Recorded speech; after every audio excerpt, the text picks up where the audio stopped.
Hello, everybody. It's really great to see so many of you here. I think we've got close on 400 people have joined us so far, and it looks to be rising.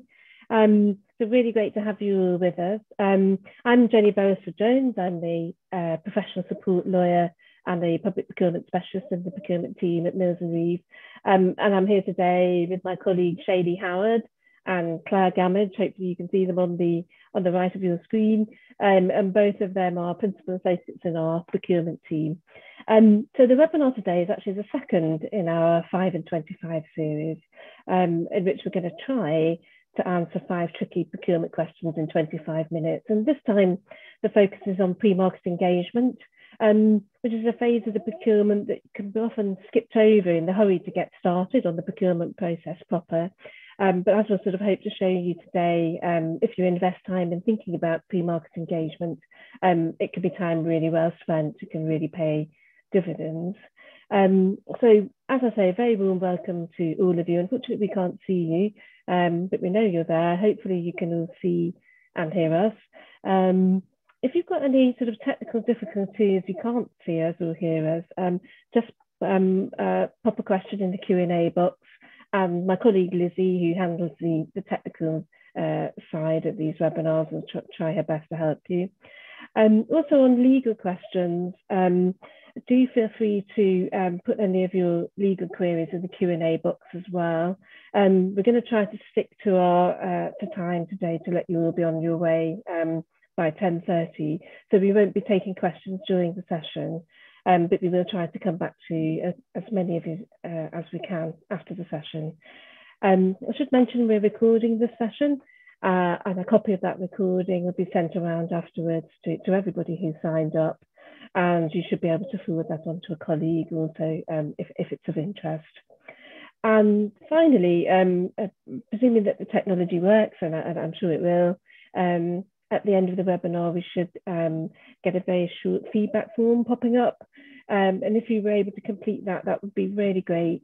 We really value your feedback. It helps us to draw together our future events and make sure that they remain interesting and relevant. And we have got 7 more in the series of webinars planned, essentially following the whole arc of the procurement process from pre-market engagement today through to challenges and a variation of contracts, which I think will be sometime in 2022. And separately, we will have probably a longer, more in-depth webinar on procurement law reform once we have the response to the green paper. So do look out for those events. But I think that's all I need to say by way of introduction. So I'll hand over to Shailee, who's going to try to answer the first of our 5 in 25. Thank you, Shailee. Thanks, Jenny, and good morning, everyone. So the first question is written from the perspective of an authority that isn't quite sure what it needs and wants to understand how it can use pre-market engagement to help. I think that's quite a common question that we do get asked. Where there's a complex requirement, often the procurement and commercial teams leading the procurement will need to draw on the expertise of others in order to understand sort of what's available and so in turn inform their requirements. Pre-market engagement is positively encouraged within the procurement rules, and in fact if you look at the recently published sourcing, consultancy and construction playbooks, what each of them do is encourage authorities to talk to the market before issuing a contract notice and launching the formal procurement process. You'll see from the table on the right, which is from the consultancy playbook, the different forms of market engagement, and Claire will come on to talk about those a bit later. But the table also articulates the benefits of market engagement that each of those methods of market engagement bring, not only to the contracting authority, but also to interested suppliers as well.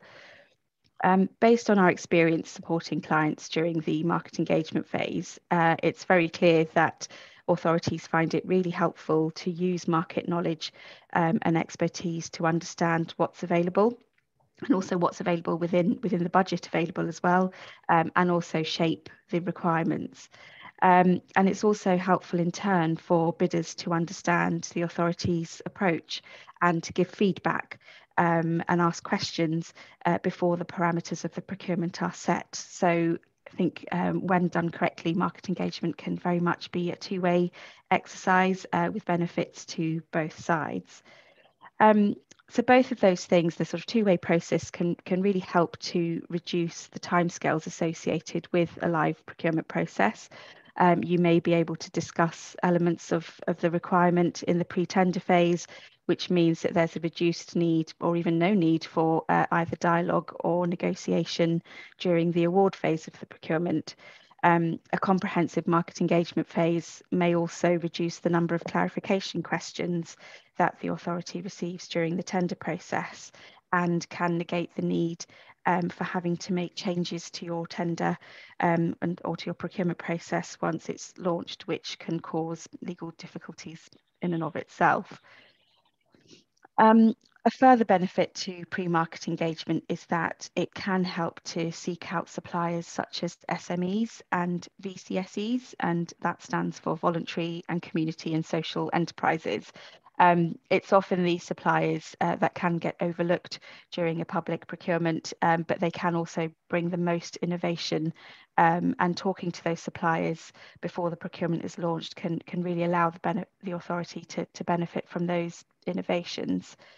And it's also true that SMEs and VCSEs are likely to be the experts in the needs of those who are benefiting from the contract, and so can provide really useful intel to inform the authority's approach. And again, sort of engaging those entities at this stage can enable your prime contractors to form links with them sort of further on in the supply chain. So whilst you may not be receiving a bid from these entities, you could still benefit from their expertise. And final point from me, pre-market engagement can really be helpful in selling the opportunity to bidders. Often suppliers will have a number of opportunities available to it at any one time, and of course limited resources, and they won't be able to participate in all of them, so we'll have to go through a process themselves in determining which contracts they want to bid for. And I think it's fair to say that with a comprehensive and robust pre-market engagement strategy, bidders will likely feel more invested in the process, and also feel confident and positive about the process, and confident that the authority is going to run a robust procurement process to select a supplier. And I think that's particularly the case where you've got an incumbent supplier already delivering the contract. And I think that brings us on quite nicely to the next question, which Claire is going to cover. Thanks, Shailee. So the next question we get asked quite often is, can we ask our incumbent supplier to help us with the design of the re-procurement? And the answer to that question is really it depends on the extent of that involvement and what that means to the authority. Now, of course, when you're in a re-procurement scenario, it is prudent to have a minimum level of cooperation, at least with your incumbent, because there's certain information that you will need from them in order to perform that procurement process. So it's always helpful to make sure in any contract that you have obligations on suppliers to make sure they cooperate with you in a re-procurement scenario, and making sure that those obligations extend to providing certain types of information and expressly list what that information is. So the most common type of information you will be asked for as an incumbent is employee information. So basic TUPE data that other bidders will need to be able to assess their potential liability if they were successful in the re-procurement. But there might be other data that you need, which is imperative to achieve that level playing field, which Jenny will talk about shortly.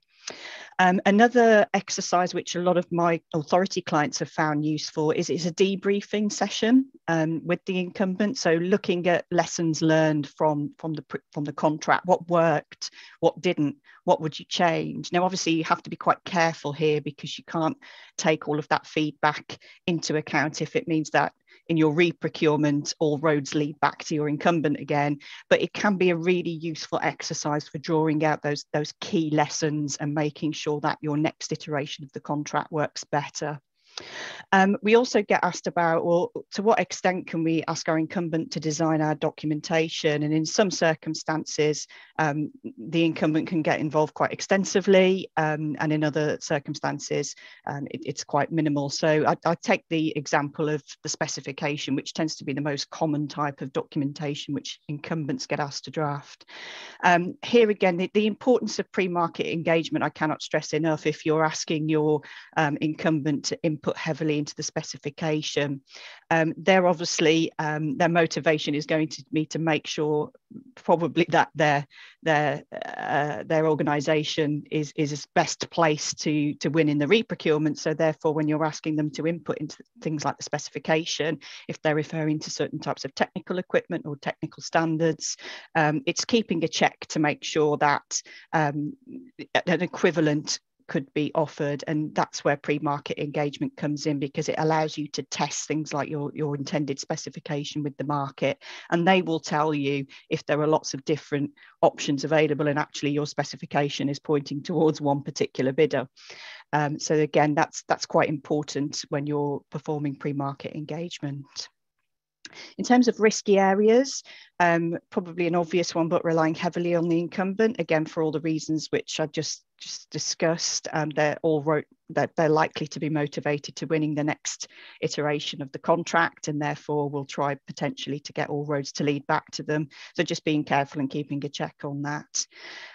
Expecting bidders to know what the incumbent knows. Again, pre-market engagement is really important for trying to draw out the type of information that other bidders think they need to know in order to stand a fair chance of bidding for the contract. And if you don't perform that pre-market engagement exercise in a re-procurement scenario, again, as Shailee said, you could find yourself in the process with lots of clarifications, which can lead to delays if you then need to try and get information out of the incumbent.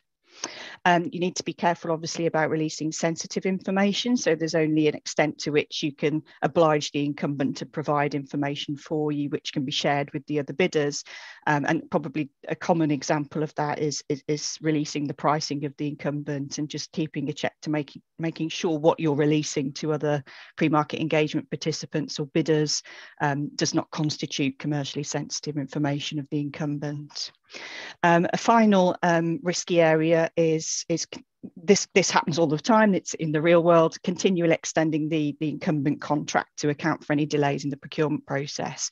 It can be an area of risk in and of itself, but that risk can be largely mitigated by assuring the market during the pre-market engagement process that the reason for extending the incumbency contract is to make sure that a robust and fair procurement process is going to be run, which should actually obtain the comfort of other bidders. Just moving on now, I'll pass to Jenny for the third question. Thank you, Claire. Yeah, so this is our third question. And here we're talking about a situation where you're re-procuring a contract and you're expecting the incumbent contractor to bid. So the question is, how do you create a level playing field when an incumbent supplier clearly has an advantage? So I think the short answer here, just going on to the next slide, is that it's not possible to create a totally level playing field. We're often asked by concerned authorities or indeed incumbents, how far do you have to neutralise the advantage? And so I think it can be reassuring to know that sort of absolutely level playing field isn't expected. I think there's really two key messages to grasp. Could we go on to the next slide? Thanks, Claire. Yes, I think there's two key messages to grasp, really, which will help you to think about how to approach this question. So the first thing is the idea that there's a distinction between what you might think of as a natural advantage on the one hand and an unfair advantage on the other hand. So that's a helpful idea. And the second idea comes to us through the European case Fabricom, and that gives you a bit of a steer on what equal treatment actually means. And And so helpfully, the Fabricam case tells us that it doesn't mean treating everybody in exactly the same way. What in fact it means is ensuring that you don't treat those who are in comparable situations differently and those who are in different situations in the same way. And so the reasoning there is that the incumbent and a new bidder are actually in slightly different non-comparable situations. And a helpful case is in the Proof IT case. I put a reference on the slide there. So the claimant here was an IT company called Proof, and they were taking part in a competition for website and intranet services, I think it was. And the authority was the European Institute for Gender Equality. And it was a re-procurement of a service, and the incumbent provider took part in the competition, and it won the competition. It was a successful bidder. And the area it scored really well on was the fact that it had an in-depth knowledge of the contract. And Proof IT, the claimant, the unsuccessful bidder, said that this was unfair, as of course an incumbent will have more opportunity to understand the contract than a new provider, and surely that this is unequal treatment. But the court wasn't persuaded by this idea, and it said that even if the incumbent does enjoy an advantage, it's not as a result of any conduct by the authority, such as bias or unfair marking. It's simply an inherent de facto advantage that will happen every time a contract is being re-procured and an incumbent bids. And the only way of nullifying that natural advantage would be to take a very drastic step of excluding the incumbent, and that wouldn't be permitted under the rules. It would be a breach of the rules, and it would be discriminatory as against the incumbent. So I suppose the overall message to take away is that it's very hard to see a situation where you should ever have to exclude the incumbent. If there are advantages that they have, then there are mechanisms of addressing these, such as ethical rules or obtaining undertakings. As Claire mentioned earlier, you will often need to work with the incumbent to obtain the information you need from them in order to structure the re-procurement. And so thinking about it with a sort of level playing field, equal treatment hat on, it is really helpful, as Claire said, if your original contract sets out how they're going to be involved and what they're obliged to tell you. Not least as that can prevent a kind of drift into unfair influence.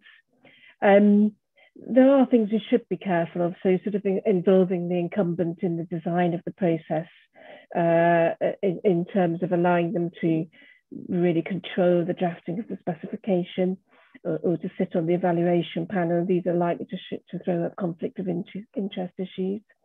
And the final point just to make, as with all things to do with procurement, is around transparency and record keeping. So really make sure that your Regulation 84 report provides a narrative of how you thought about the issue of incumbent advantage, what conclusions you came to about it, and what steps, if any, you took to try and address it.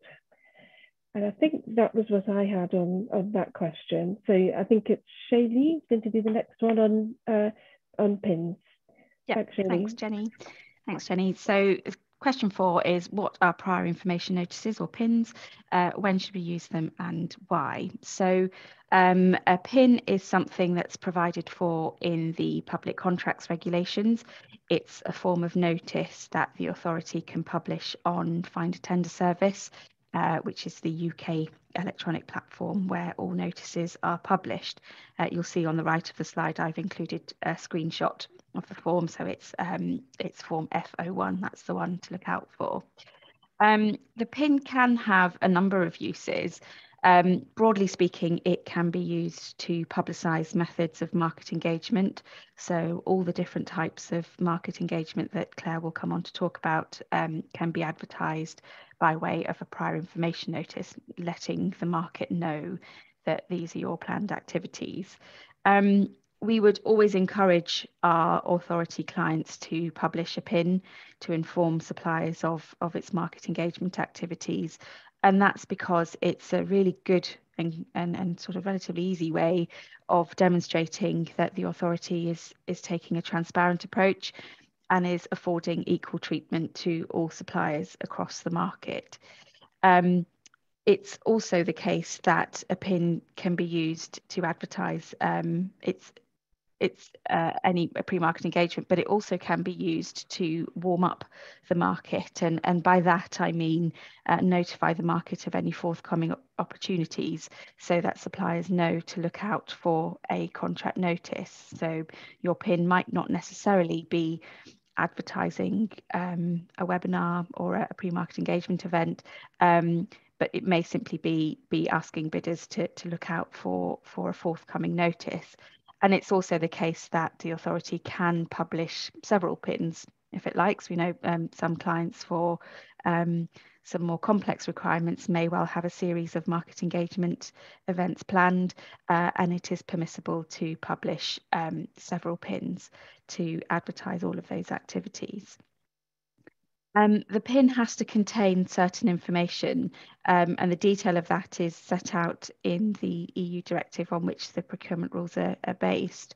For example, the PIN must include the name of the contracting authority, surprise, surprise, the internet address where interested suppliers can obtain further documents, and a brief description of the procurement.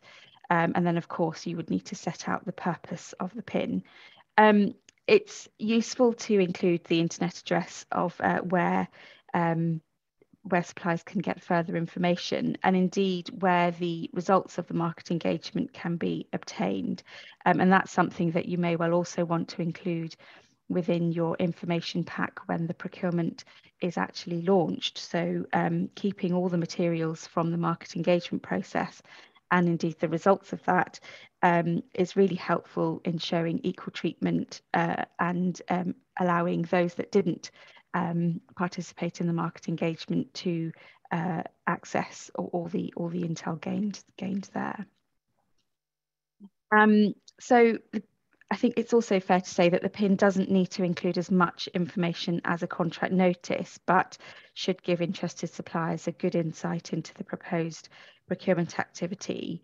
Another question we sometimes get asked is, do we need to have all the parameters set in stone? Do we need to have the value completely clarified and the scope and so on? And I think the answer to that is not necessarily. Obviously, it's quite useful to give suppliers an indication of the likely value of the opportunity, because that will make sure that you are pitching your market engagement at the right level. But the very purpose of the market engagement is to allow you to make those decisions before you launch your procurement. So I think in those scenarios, it's permissible to give a range so that you're still targeting the right people, but you're not committing yourself to any sort of activity. Finally, on the slide, you will see that subcentral authorities may use a PIN as a call for competition, and there are particular conditions attached to this that are set out in the regulations. It's Regulation 48.5. So the PIN would need to specifically refer to the subject matter of the contract to be awarded. You would need to be using either the restricted procedure or the competitive procedure with negotiation, and the PIN would need to have been sent for publication between 35 days and 12 months prior to the date on which any invitation to confirm interest is sent. The benefits of using a PIN as a call for competition is that you can potentially curtail the timescales for a restricted procedure or a competitive procedure with negotiation. However, I think in our experience, this is not necessarily commonly used, and it's one of the new the new provisions in the 2015 regulations, but I don't think authorities have really availed themselves of it. So I think that brings us on to the final question from Claire. Thanks, Shailee. So just moving on now to what type of activities can be undertaken as part of pre-market engagement. So I just wanted to run through some of the more common methods that we tend to see, which are effective, but it also depends on what your objectives are and the extent to which you feel that you need feedback from the market. So there is no prescribed method set out in the regulations, but as I say, common methods include advertising your pre-market engagement activity by way of a pin notice, which Shailee has just gone through. So you may want to also run a presentation which introduces the opportunity to the market, and I call this the shop window presentation, which is designed to drum up interest in the opportunity and get the market warmed up so they start monitoring progress with the procurement. And as Jenny and Shailee said earlier, often these days we're dealing with a very discerning bidder market, and actually we're competing for bidders as authorities. So these kinds of exercises are really useful to get the market initially interested in the opportunity and to track it. In terms of activities that might follow on from that, or an alternative to that, live discussion forums, roundtable discussions can also be quite helpful. The only disadvantage that I've tend to find with these types of events is that bidders don't necessarily like to speak in front of their competitors. So you may use that as an initial activity, but perhaps follow up with more targeted one-to-ones, which I'll go through in a moment. Another common method which is used is publishing and circulating a questionnaire. So you might want to focus in on particular aspects of the procurement where you require some kind of feedback. So things like you might want to give them a draft of your specification, and you may want to ask them, is there anything about the specification you have any particular concerns with? Do you think our procurement timetable is achievable? Do you think our proposed form of contract will work? We're thinking about using this form. Are you familiar with it? Would a better form work? So these are the type of questions you can really draw out by publishing and circulating a questionnaire. One-to-ones can be useful, and again, quite a common method because bidders aren't in the same room as their competitors. They can tend to be a lot more open. However, you would need to take care if you get inundated with interest, and you might not be able to accommodate everybody who responds to the opportunity. So in that kind of scenario, what we would say is perhaps take selective so take representations from different groups. So for example, one SME, one large company, etc., etc.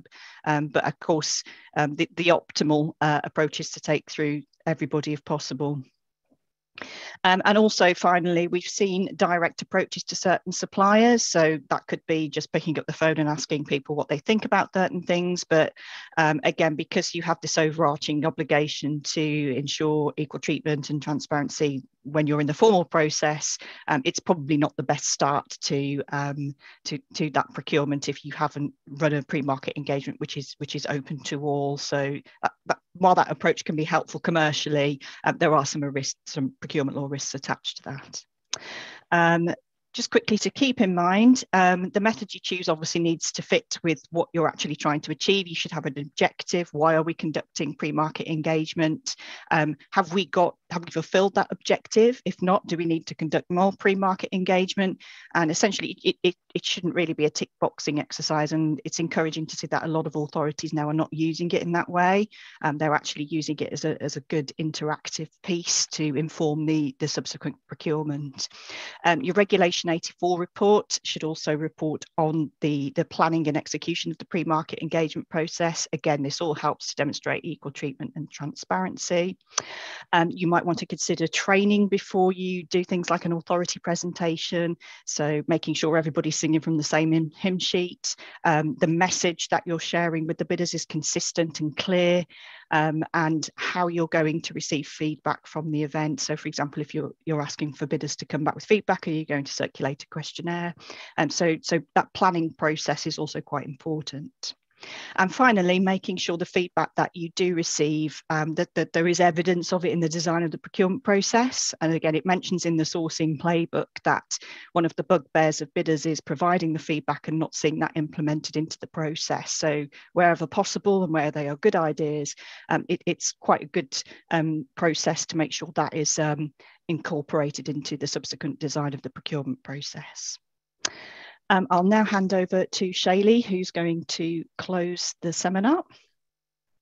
Thank you very much. So thanks everybody for joining today. We've had a great number of attendees. I think we've reached 600, which is a record, I think. So thanks very much to everybody. As Jenny said at the start, please do take the time to offer some feedback. That will inform sort of future sessions.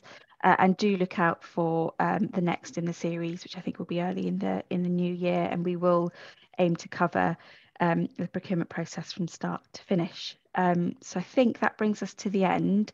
Our contact details are there. I think the webinar will end relatively abruptly, so don't be alarmed, but thanks very much and see you next time.